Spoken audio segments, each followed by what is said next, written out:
Hello everyone, welcome back. మాట్లాడలేకపోతున్నాను. Even నోరు కూడా పెగలట్లేదనమాట. నోరు కూడా ఓపెన్ అవ్వట్లా. నాకు లిటరల్లీ ఏమనిపించిందంటే దిస్ ఈజ్ మై లాస్ట్ స్టేజా అన్న థాట్ వచ్చిందనమాట. ఒకేసారి మత్తులో ఉన్నప్పుడే నాకు అట్లాగా కనిపించారనమాట నాన్న ఇట్లా ఏడుస్తున్నట్టు. అండ్ ఒక సైడు వెంకటేశ్వర స్వామి అయితే కనిపించారనమాట. Hello everyone, welcome back to Mukul Maurya world blog. Myself Kalyani Mahesh. ఇవాళ నేను సర్జరీ చేయించుకున్నాను కదా. సర్జరీ చేసేటప్పుడు అనస్థీషియా ఇస్తారు కదా, దాని గురించి అయితే మాట్లాడదాం అనుకుంటున్నాను. అంతేకాదు, ఆ అనస్థీషియా ఇచ్చే ముందు ఆ మత్తు వదిలేటప్పుడు, పూర్తిగా మత్తు వదిలిపోయిన తర్వాత నా పరిస్థితి ఎట్లా ఉంది, నా ఫీలింగ్స్ ఎట్లా ఉన్నాయి, నేను ఏ విధంగా ఆ అనస్థీషియాకి ఫెల్ట్ అయ్యాను, ఇవన్నీ కూడా నేను చెప్తాను. అట్లాగే అసలు అనస్థీషియా అంటే ఏమిటి, ఎట్లా ఇస్తారు, ఏంటి అనేది నాకు తెలిసినంత వరకు చిన్న ఇన్ఫర్మేషన్ అనమాట. సో అనస్థీషియా అనేది మనకి సర్జరీ సమయంలో నొప్పిని నివారించడానికి, అలాగే రోగిని తెలివి తప్పించడానికి, లేదా శరీరంలోని ఒక భాగాన్ని తాత్కాలికంగా మొద్దుబార్చడానికి ఉపయోగించే మందు అనమాట. ఇది ఇంజెక్షన్ లేదా ఇన్హలేషన్ అంటే మనకి నోస్కి పెడతారు కదా, అట్లాగా పీల్చడం ద్వారా, లేదా క్రీమ్ లేదా స్ప్రే, అలాగే సెలైన్ ద్వారా కూడా ఇవ్వబడుతుంది. అండ్ అనస్థీషియా వల్ల నొప్పి తెలియకుండా రోగి సురక్షితంగా సర్జరీ చేయించుకోవచ్చు అనమాట. ఇంకా అనస్థీషియాలో రకాల విషయానికి వస్తే జనరల్ అనస్థీషియా అనేది ఉంటుంది. రోగి పూర్తిగా స్పృహ కోల్పోతాడు. సర్జరీ తర్వాత ఏమీ గుర్తుండదు. అంటే ఆ టైంలో సర్జరీ ఎలా చేశారు ఏంటి అనేది అసలు ఏమీ తెలియదు అనమాట. నాకైతే ఈ జనరల్ అనస్థీషియానే ఇచ్చారు. అండ్ రీజనల్ అనస్థీషియా అని ఉంటుంది. శరీరంలోని ఒక నిర్దిష్ట భాగం, అంటే మనకు వెన్నుముక్కకు ఇవ్వడం ద్వారా కాళ్ళు మొద్దుబారుతుందన్నమాట. పొట్ట భాగంలో సర్జరీ చేయాలంటే వెన్నుముక్కకు ఇస్తే పై భాగం అంతా స్పృహలోనే ఉంటాం, మనకు తెలుస్తూ ఉంటుందన్నమాట. నెక్స్ట్ థర్డ్ వన్ వచ్చేసి సెడేషన్. రోగికి నిద్రమత్తుగా ఉంటుంది కానీ పూర్తిగా స్పృహ కోల్పోడు. నిద్రమత్తుగా ఉంటుంది కానీ అన్నీ తెలుస్తూనే ఉంటాయి అన్నమాట. నెక్స్ట్ లోకల్ అనస్థీషియా అంటారు. కేవలం చిన్న చిన్న సర్జరీలకు చిన్న భాగంలో మాత్రమే మొద్దుబారుతుందన్నమాట. ఇది లోకల్ అనస్థీషియా. అలాగే అనస్థీషియా వల్ల సర్జరీ తర్వాత తలనొప్పి, వాంతులు లేదా కొద్దిపాటి జలధరింపు లాంటి సైడ్ ఎఫెక్ట్స్ అరుదుగా ఉంటాయి. అరుదేం కాదు, నాకైతే విపరీతమైన తలనొప్పి, వామిటింగ్స్ కూడా బాగా అయ్యాయి అన్నమాట. అండ్ అనస్థీషియాలజిస్ట్ అనే నిపుణుడు ఈ ప్రాసెస్నంతా మనకి పర్యవేక్షిస్తూ ఉంటారనమాట, డాక్టర్ గారు. అలాగే రోగి వయస్సు, ఆరోగ్య పరిస్థితిని బట్టి ఈ అనస్థీషియాలజిస్ట్ సరైన మోతాదును నిర్ణయిస్తారనమాట. ఇది కనుక ఎక్కువైనా తక్కువైనా పేషెంట్కి చాలా అంటే చాలా ఇబ్బంది కలుగుతుంది. ఈ అనస్థీషియా అనేది నరాల నుండి మెదడుకు వెళ్లే నొప్పి సంకేతాలను తాత్కాలికంగా అడ్డుకుంటుంది. టెంపరీగా అది ఆపేస్తుంది అనమాట. దీనివల్ల సర్జరీ జరిగిన నొప్పి అనుభూతి అనేది చాలా సమయం వరకు తెలీదు. అయితే కొన్ని సైడ్ ఎఫెక్ట్స్ ఉంటాయి అన్నాను కదా, అది మూత్ర విసర్జనలో కావచ్చు, వామిటింగ్స్ కావచ్చు, దురద కావచ్చు, తలనొప్పి కావచ్చు. అయితే అనస్థీషియాలజిస్ట్ చాలా జాగ్రత్తలు అయితే తీసుకుంటారు. ఎక్కువైనా తక్కువైనా కూడా ఇబ్బందే అనమాట అనస్థీషియా అనేది. అండ్ ఆల్సో గుండె ఊపిరితిత్తుల సమస్యలు ఉన్నవారికైతే ఇంకొంచెం జాగ్రత్తలు ఎక్కువైతే తీసుకోవాలన్నమాట. అండ్ జనరల్గా ఇప్పుడు పొట్టకి సర్జరీ చేయాలి అంటే బ్రీతింగ్ కూడా కొంచెం స్టాప్ చేయాల్సి వస్తుంది అనమాట అనస్థీషియాలజిస్ట్. అంటే వాడు బ్రతికే ఉంటాడు, బట్ బ్రీతింగ్ అనేది కూడా స్టాప్ చేయాలన్నమాట. ఆ బ్రీతింగ్ చేసేటప్పుడు కూడా ఇట్లా అంటే పొట్ట కొంచెం కదులుతుంది కదా, ఆ కదలిక కూడా ఉండకూడదన్నమాట ఏదైనా ముఖ్యంగా లాప్రోస్కోపీ సర్జరీ జరిగేటప్పుడు.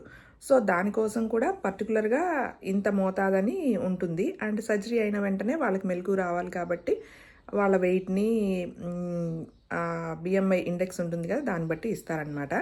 అండ్ సో నాకు అనస్థీషియా ఇచ్చే ముందు లాస్ట్ టైం అనస్థీషియాలజిస్టే మళ్ళీ ఈసారి కూడా అనమాట, గోపీచంద్ గారు.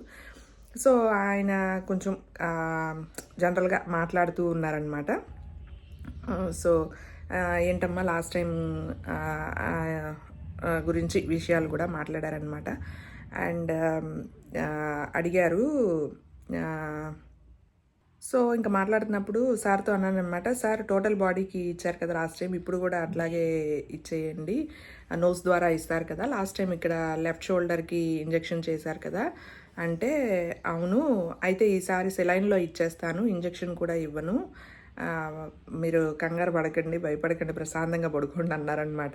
ఇంక ముక్కుకైతే పెట్టి ఇంక జనరల్‌గా వేరే విషయాలు మామూలుగా మాట్లాడుతా ఉన్నారనమాట. నాకు భయం పోవడానికి. సో మాట్లాడిన తర్వాత ఇంక నాకు ఐస్ క్లోజ్ అవుతున్నాయి అనంగా literally I have loaded in my eyes. ఒక్క కంటిలో ఆ వెంకటేశ్వర స్వామిని, ఇంకొక కంటిలో మా నాన్నని నింపేసుకున్నానమాట. మత్తులోకి ఇంకొక 2-3 మినిట్స్లో వెళ్తాను అనగా నాకు తెలీదు. తెలియకుండానే నాకు కళ్ళల్లో అట్లా వాళ్ళిద్దరూ కనిపించారనమాట. అండ్ గోవిందనామాలు చదువుకుంటూ ఉన్నాననమాట. అది మేబీ నా మైండ్ అంతా, మనసంతా, గుండెంతా నిండిపోయి ఉండొచ్చు ఆ గోవిందనామాలు. లిటరల్‌గా నాకు అనుకున్నా అనమాట. అనుకోకుండా నాకు అట్లా థాట్ వచ్చిందనమాట. వచ్చేసి అట్లా చదువుకుంటూ ఉన్నాను, కళ్ళు మూసుకుంటున్నాను. నాకైతే ఇద్దరూ కనిపించారనమాట, వెంకటేశ్వర స్వామి అండ్ మా నాన్న. ఇంక తర్వాత మత్తులోకి వెళ్ళిపోయినట్టున్నాను. ఇంక నాకు తర్వాత ఏమీ తెలీదు. అయితే సర్జరీ అయిపోయాక మళ్ళీ నాకు కళ్యాణి గారు అని లేపుతుంటే ఆయాసం వచ్చేసిందనమాట. ఎగశ్వాస వచ్చేసింది. సో ఎంత ఎగశ్వాస అంటే కళ్ళు తెరవలేకపోతున్నాను, మాట్లాడలేకపోతున్నాను. ఈవెన్ నోరు కూడా పెగలట్లేదనమాట. నోరు కూడా ఓపెన్ అవ్వట్లా. నాకు లిటరల్లీ ఏమనిపించిందంటే దిస్ ఈజ్ మై లాస్ట్ స్టేజా అన్న థాట్ వచ్చిందనమాట ఒకేసారి. ఎంత స్ట్రగుల్ అయ్యానంటే, నాకు అంత మత్తులో ఉన్నా సరే నాకు హాఫ్ అన్ అవర్ తెలిసిందనమాట. ఆయాసపడిపోతున్నాను. ఏంటి కళ్ళు తెరుద్దాం అనుకుంటున్నాను, కొద్దిగా అంటున్నాను, నాకు అంతా బ్లర్‌గా ఉంటుంది అండ్ మాట రావట్లేదు. లిటరల్లీ నేనైతే అట్లాగే ఫీల్ అయ్యాననమాట.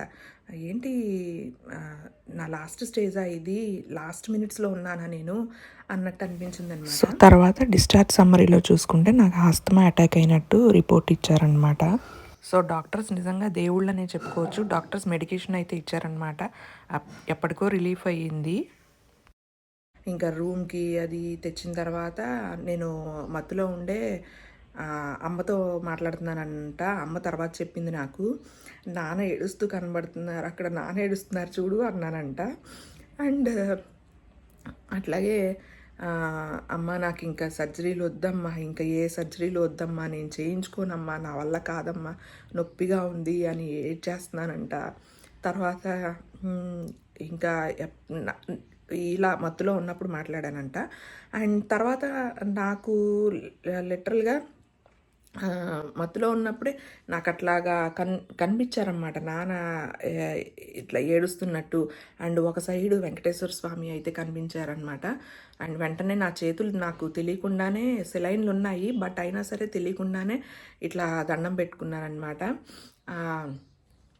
పక్కన మౌర్యానో మరి ముగ్గులో ఎవరో వాళ్ళ డాడీకి నన్ను చూపిస్తున్నారంట.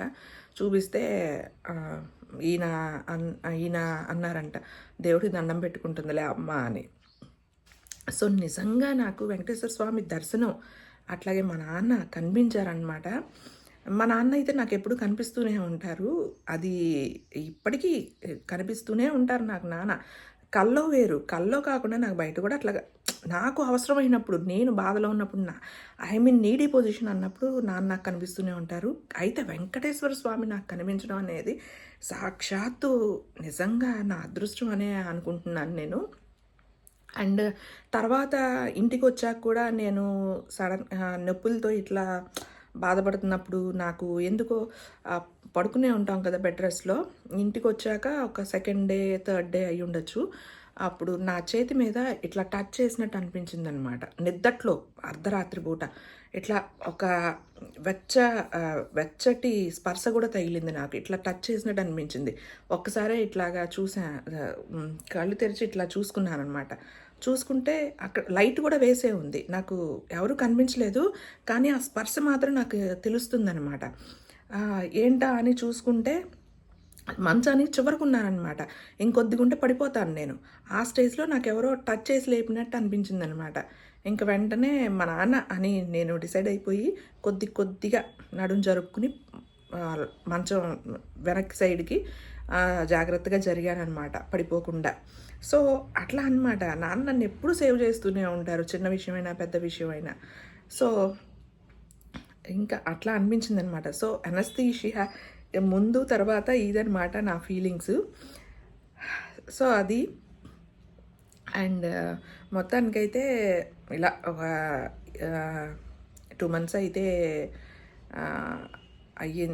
అయ్యి ఉండొచ్చేమో. జనవరి 21న కదా సర్జరీ అయింది. సో నా అనుభవాలు చెప్దామని చెప్పి ఈ వీడియో అయితే చేశానన్నమాట. ఇంకా ఫుల్గా రికవర్ అవ్వలేదు, అవ్వాలి. And okay, bye. Thanks for watching. And నా కోసం ప్రే చేసిన వాళ్ళందరికీ కూడా thanks for your support. Bye.